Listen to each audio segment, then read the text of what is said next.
Hello everyone, I am Guru Prasad L, working as a assistant professor in the Department of Electronics and Communication Engineering from past 9 years.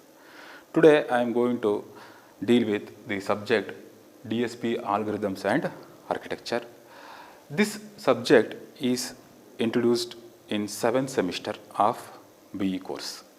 And one more highlight of this subject is it is a elective course and the course code for the same is 17EC751 and the textbook which is to be followed for this course is Digital Signal Processing by Avatar Singh and S. Srinivasan. Okay. Before we start into this subject, let us ask a primary question such that why we have to process the signal? What is the need for processing the signal? What happens if you don't process the signal, if you send the raw signal as it is to the receiver?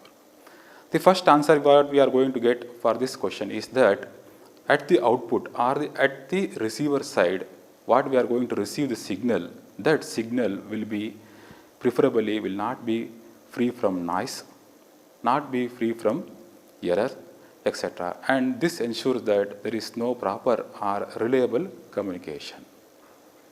Okay. In order to overcome this situation, we need to process the signal. Okay.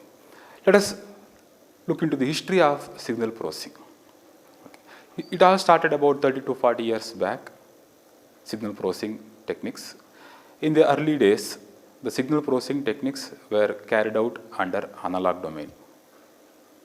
Initially, the signals were processed in the analog domain. Later on, the signals were processed in the digital domain.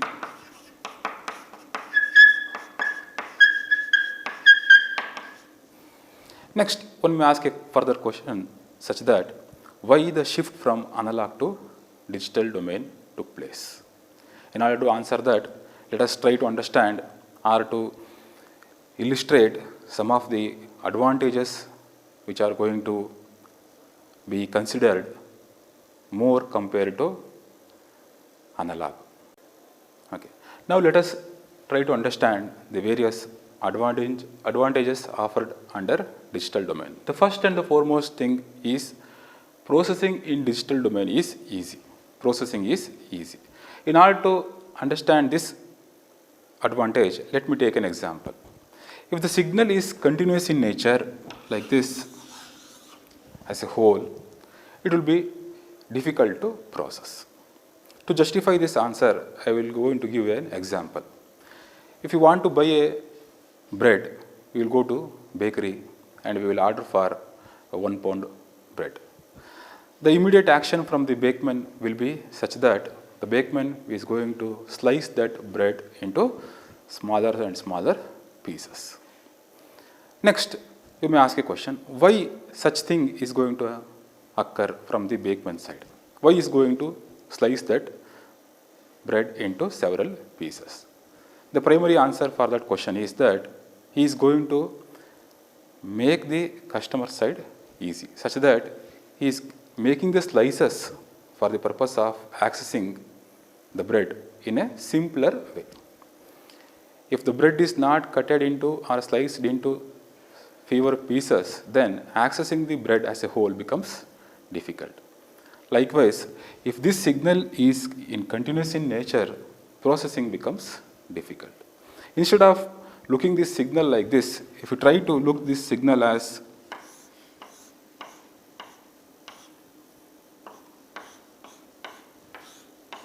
then we are going to consider only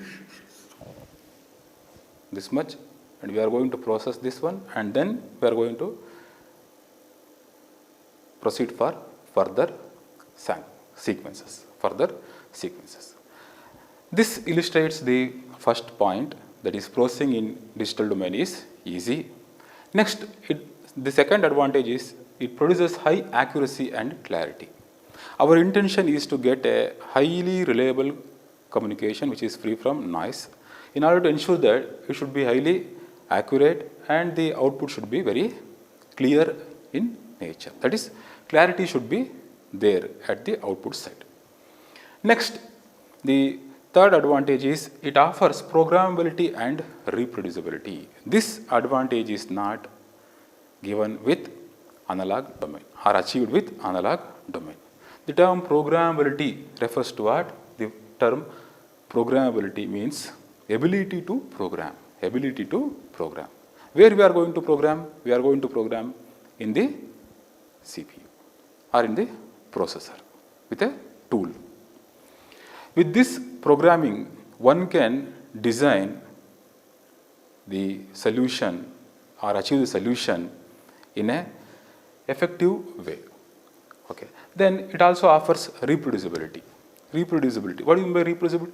Reproducibility, getting the consistent results with same experiment. By performing same experiment repeatedly, we can reproduce the results whenever we want.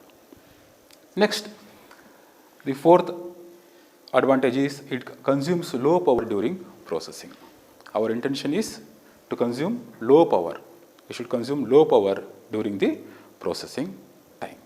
These are all the four advantages, primary advantages, such that in order to ensure that we are going to moving from analog to digital domain for the purpose of processing. Okay. Next, let us try to understand the difference between the course, that is 17EC52, which you have learned in 5th semester, that is digital signal processing, and the course 17EC751, that is our DSP algorithms and architecture, which is going to be studied in 7th semester. The primary difference between these two subjects is that in the previous course you have studied in 5th semester, in that course we have understood how to process the signal with certain mathematical equations. There, the DSP, the digital signal processing, is a technique in which you have achieved the solution by using various mathematical operations such as convolution, correlation, Z transform, Fourier transform on the signals which are represented in sequence of samples. But in this course, that is 17EC751, essentially we are going to understand the digital signal processor. Their digital signal processing, here we are going to analyze digital signal processor. That means we are seeing this processor as a CPU. CPU means central processing unit. In this DSP is preferably a microprocessor, that is MIPI. This subject also you have studied in your lower semester. The purpose of processor is to process the signal. Processing with mathematical equations or mathematical tools. The same has to be performed with processor with certain set of instructions or programs. Okay. That DSP as a microprocessor, this microprocessor, general microprocessor, is a general purpose processor. Okay. But what we are thinking here is that microprocessor, what we are going to see in DSP, is not a general purpose processor, specifically as a application specific processor. Okay. And that is called as ASIC full form, application specific integrated circuit.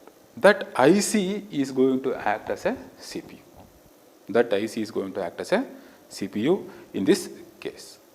Then let us try to understand the primary difference between the ASP, that is application specific processor, and general purpose processor. First difference is the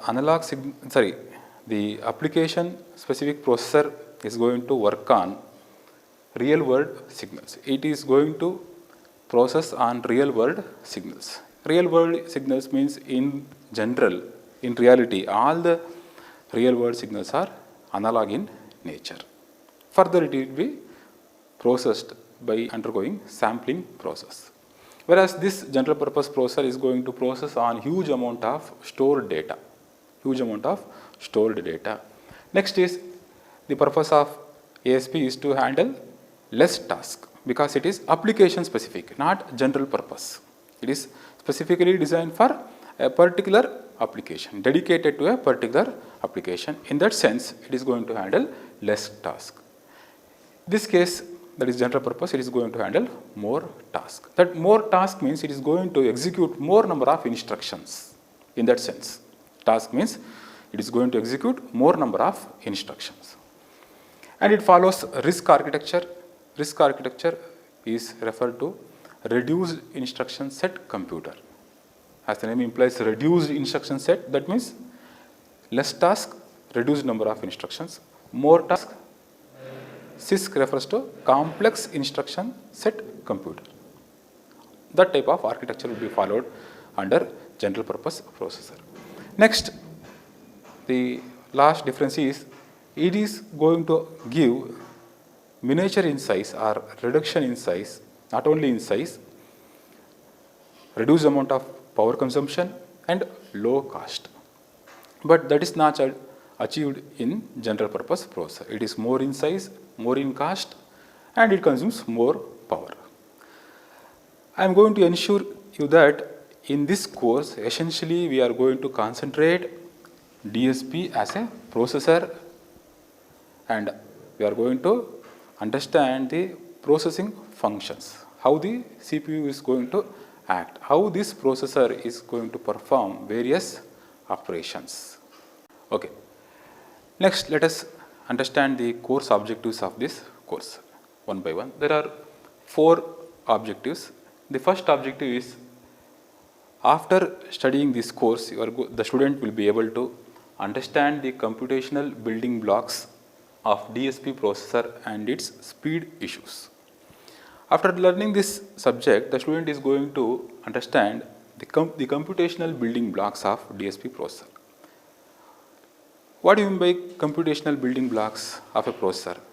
For example, the computational building blocks of a processor refers to the ALU, that is arithmetic logic unit, multiplier and accumulator unit, shifters, etc.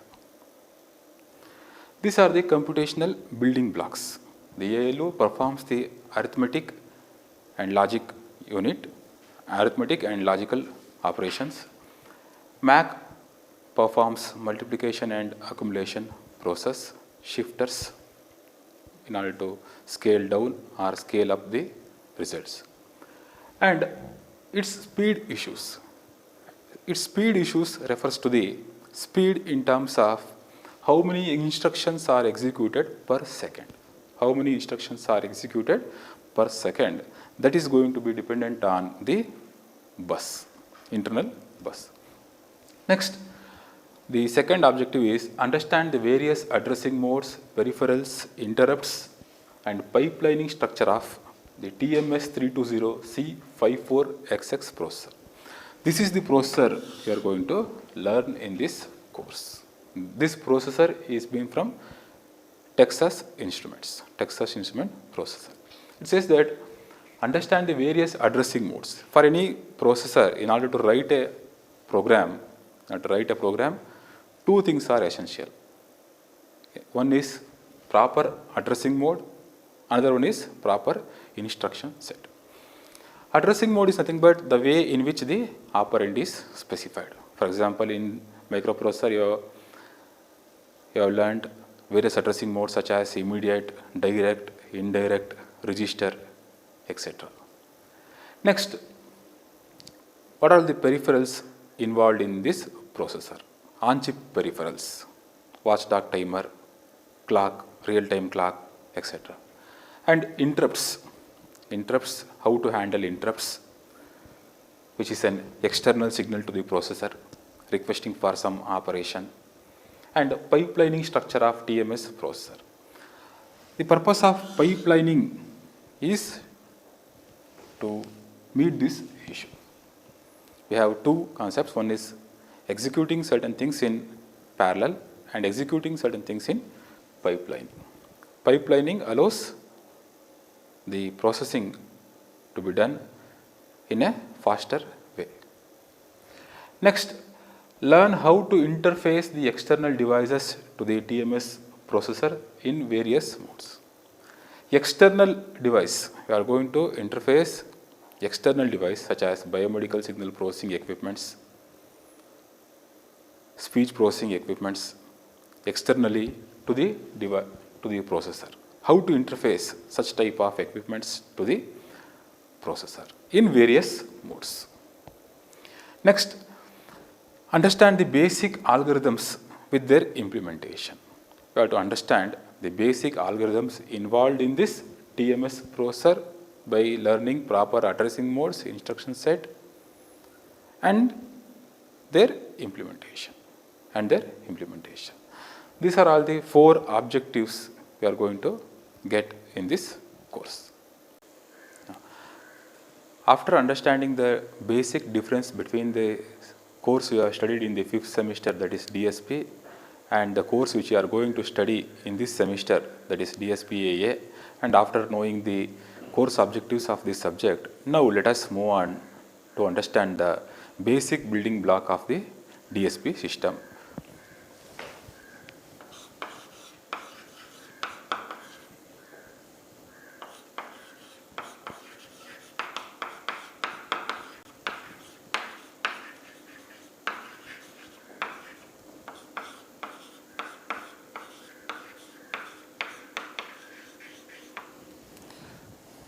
This block diagram consists of a DSP processor at the center,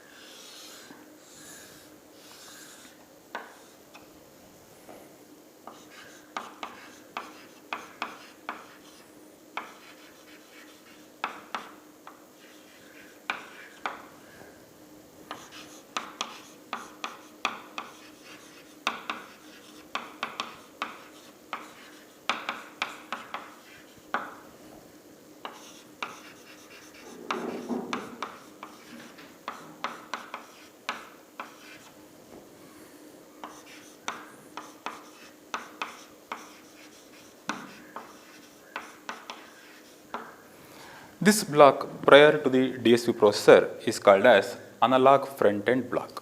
Analog front-end block. Why this block is called as analog front-end? The answer is, this is the block which is going to feed the information to the DSP processor with analog signal in nature or analog input. In real world, all the signals will be analog in nature.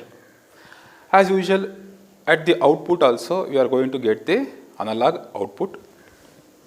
This block is called as analog backend.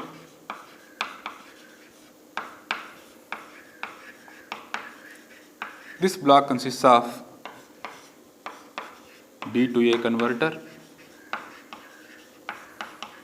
and a reconstruction filter.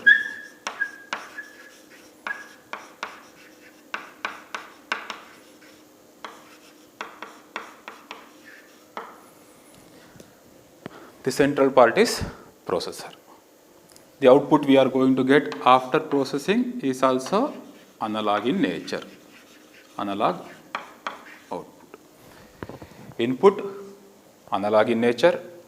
Output is also analog in nature. But the thing is, in between input and output, the processing part is in digital. Why digital? For this, we have already answered.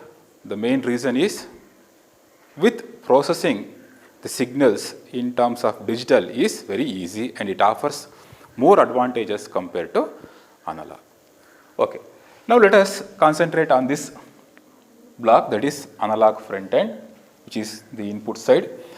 It consists of 3 parts. one is anti-aliasing filter. Anti-aliasing filter. First, let us try to understand what is the meaning of aliasing or aliasing effect. Aliasing effect. This aliasing effect is the effect which is going to arise if the signal is not properly sampled. This effect is going to arise if the signal is not properly sampled. That means before sending the signal to be sampled, we should take some sort of care.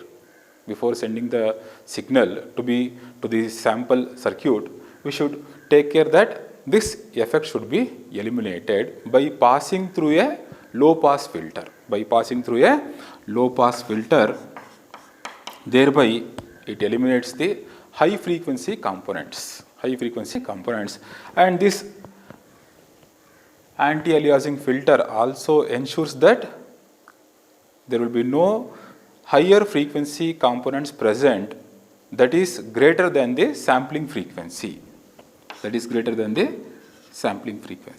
Fs. 50% of the sampling frequency, that means half of the sampling frequency value, that is the desired range. Within that range, the frequency component should be present. If the frequency components exceeds this range, then we are going to see the effect called as aliasing effect. With some waveform, I will make you understand the concept of aliasing in a better way. Let me draw the waveform.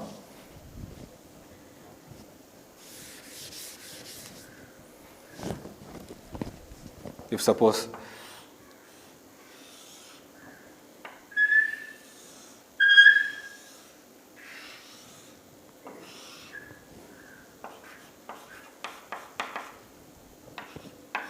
this is the desired waveform at the output. Instead of this waveform, if we get like this,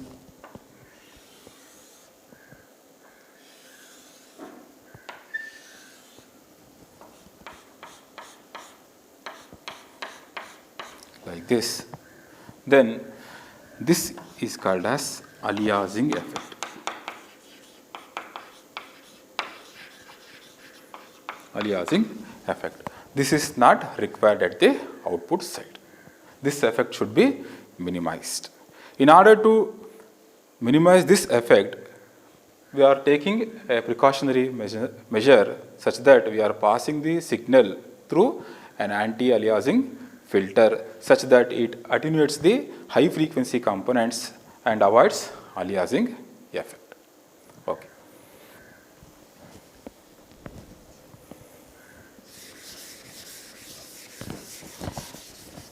The next part is sample and hold circuit. First, we have to understand what is sampling. What is sampling and why it is required. Or sampling process. Sampling is a process of converting an analog signal to a digital signal, or converting from a continuous waveform to a discontinuous waveform in nature. During this process, we have to take some precautionary measures such that the sampling process should not violate the Nyquist rate.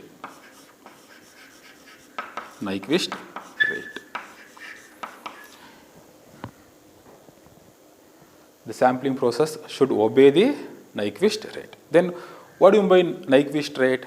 Sampling the signal at Nyquist rate means the Nyquist rate says that you have to sample the signal, the original signal, greater or equal to twice the maximum frequency of the signal. The sampling frequency Fs should be greater or equal to twice the highest frequency component of the message signal. For example, we know that the human voice comprises of 3 to 4 kilohertz. 3 to 4 kilohertz is the frequency range, audible frequency range of a speech signal. The maximum frequency is 4 kilohertz. This has to be multiplied by factor of 2 so that the sampling frequency will be equal to 8 kilohertz. Sampling frequency will be equal to 8 kilohertz.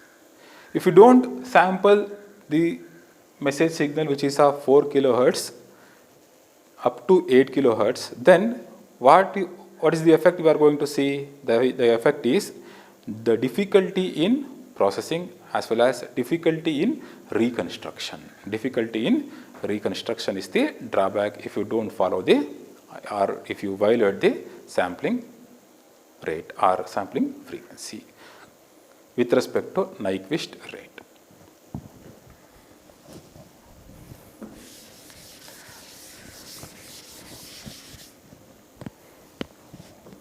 But here I have mentioned the term sample and hold. Sample and hold. After understanding the process of sampling, next we have to understand for sampling the term hold. What is the actual meaning of sample and hold circuit? Let me draw a waveform.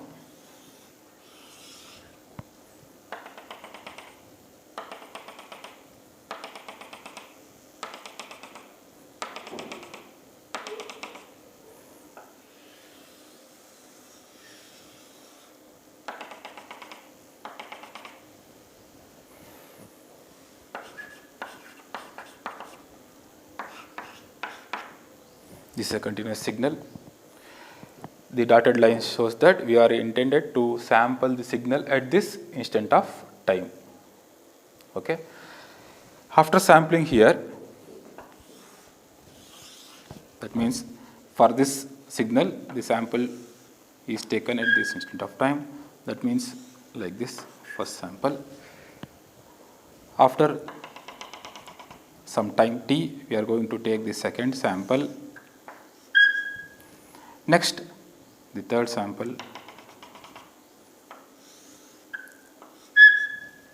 and so on.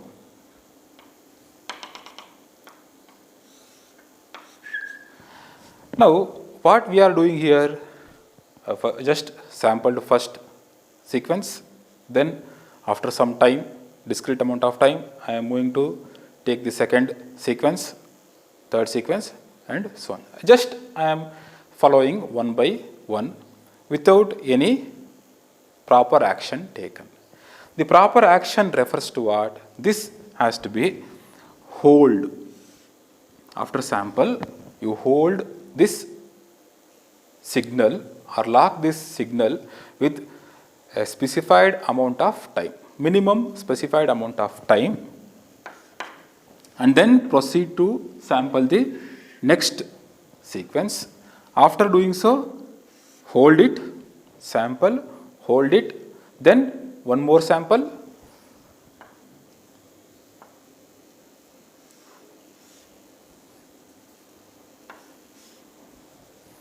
then one more sample, like so on.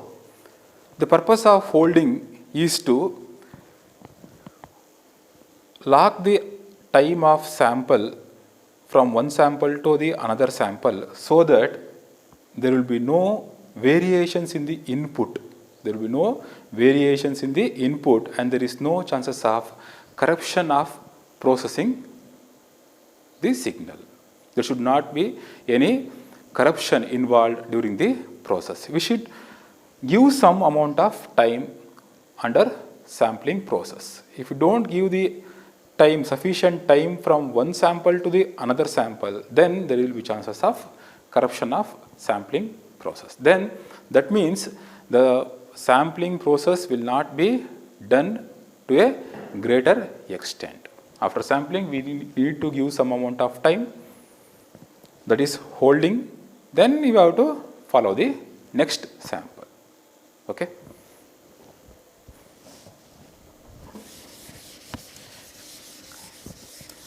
By performing these two operations, the next is the IC which converts the analog signal to the digital signal, and that signal is fed to the DSP processor, where in this area the processing happens. processing happens. After the processing is completed, the next thing is you have to get back the output signal which was in the analog at the input signal in the same form we have to get, that is analog in nature. To do so, first we have to convert at this instant of time the signal is in digital, at this is digital, here also digital. Now from digital to analog you have to convert the signal. After converting from digital to analog, one more thing is to be performed, that is reconstruction filter.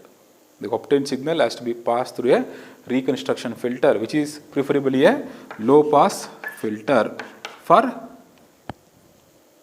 smooth output at the output side. Now I will draw some waveforms that comprises of all these actions which are performed from analog front end to analog back end.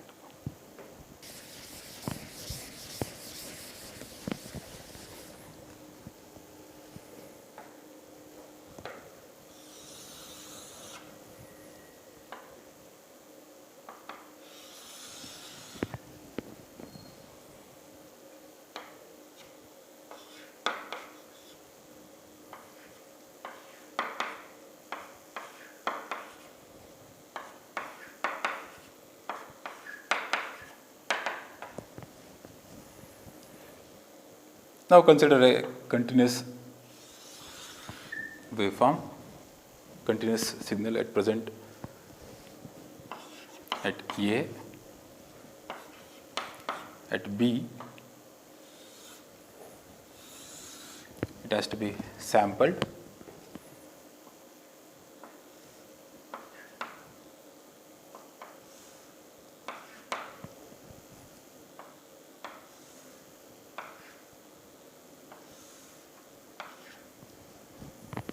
We have 4 samples.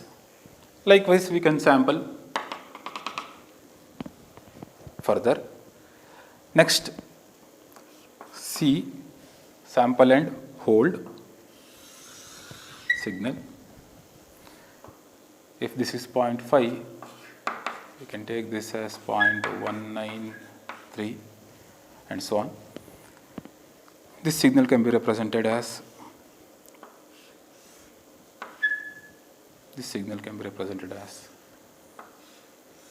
sample and hold.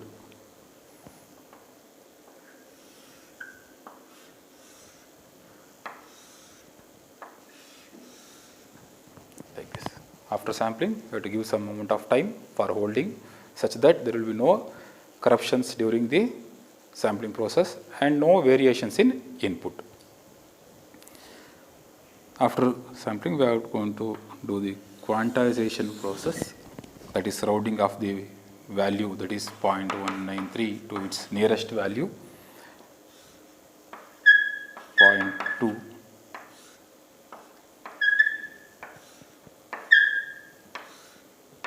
After quantization, next is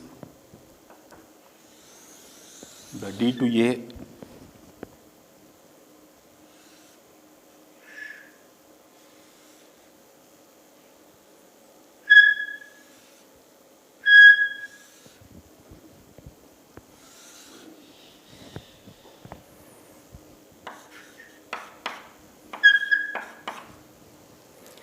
A is a continuous signal.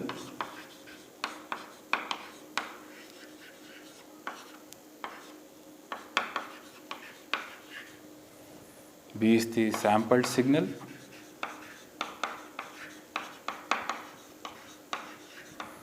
C is the sampled data signal.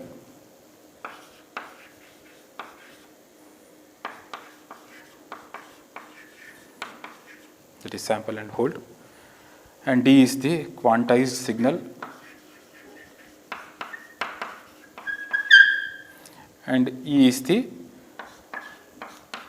D to A signal, which is the output of digital to analog converter, After this, we are not satisfied with the waveform what we have obtained at the end. It looks like a staircase waveform.